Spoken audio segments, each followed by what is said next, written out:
In this tutorial, you will learn how to use stacks in macOS Mojave. But before we start, take a moment to subscribe to our channel and make sure to press the bell button to be the first to know about our new videos. If you have a messy desktop, you can fix the problem by enabling stacks on your desktop.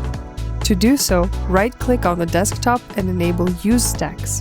Turning on stacks will automatically organize your files by file type. Some of the available stacks include documents, images, PDF documents, spreadsheets, other, and screenshots. If you want to view all of the files that are contained within a stack, just click, and it will expand the stack and put a little arrow on the stack's name so that you know which stack you're viewing. With the stacks expanded, you can double-click a file to open or single-click to select it just per usual. When done, click the stack again to collapse it back into an organized pile. To open up all of your stacks at once, Option-click on any stack, which will expand all of the desktop stacks at once. Option-click again on any of the open stacks to close them all.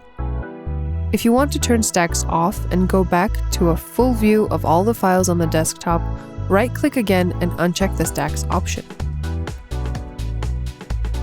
Do you think this new feature will help you organize your desktop better?